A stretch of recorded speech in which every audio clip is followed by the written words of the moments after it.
This time I'd like to acknowledge a few folks that are on the platform. To my left, Jesse Kirk, he's the finance officer for Post 191. Of course, we'll be introducing our speaker in a little short while.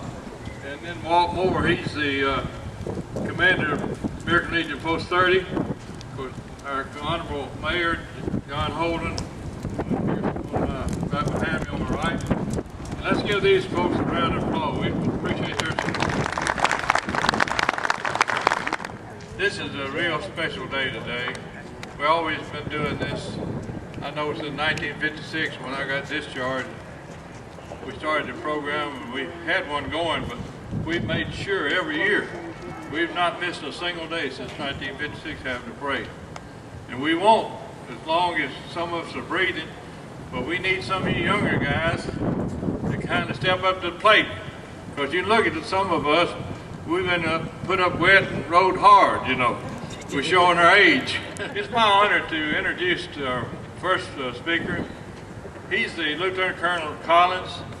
He is the commander of 168 MP Battalion out here at the Guard. Outstanding guy, and I think he'll do a good job. Oh, say, can you see by the dawn's early light what so proudly we hailed at the twilight's last gleaming, whose broad stripes and bright stars through the perilous fight, and all the ramparts we watched were so gallantly streaming, and the rocket's red glare, the bumpers stinging air, gave proof through the night that our flag was still there. Oh, say does that star-spangled banner yet wave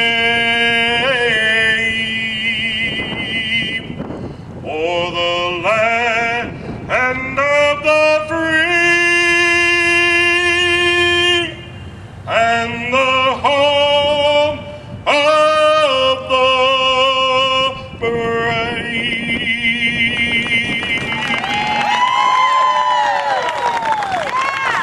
I am Lieutenant Colonel Barry Collins, commander of the 168th MP Battalion, headquartered here is in Dyersburg with 5 other West Tennessee, Middle Tennessee communities.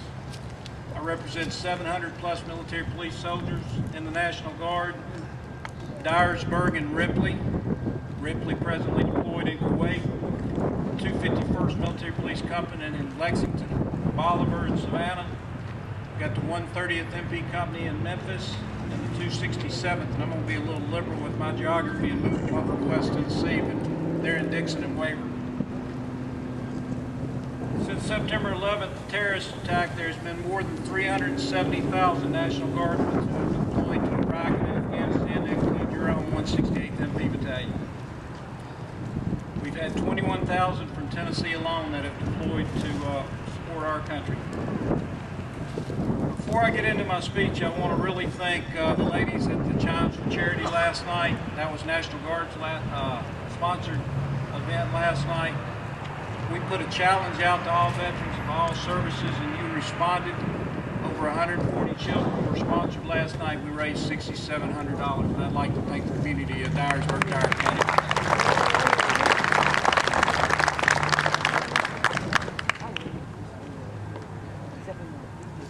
All right, the theme and the topic of my subject today is, and I'm going to address all the veterans that I see out with me today. It was not always the mission that you asked for, but it was the mission that you were given. Fewer than 10% of Americans today can claim the title veterans. As we honor over 23 million living veterans from the greatest generation, to the greatest generation, to the latest generation, let us not forget the debt that is owed. No government commission or single dollar amount could adequately repay what has been given to all of us throughout our nation's history. I want to take a minute to do a roll call of those that have served. If I could have both the Dyer County Mayor and the City of Dyersburg please come up here, I want to present them a unicorn. For you veterans that are out there, you know what a unicorn point is given by a battalion commander. It's given for exceptional service. I was in the Ripley unit many years ago. I'm in the Dyersburg unit. I'm going to tell you, everyone that hears my voice, we do not get this kind of support in every community. Dyer County and the City of Dyersburg has always answered the call with exceptional support and service, and I want to present these coins to both of those now.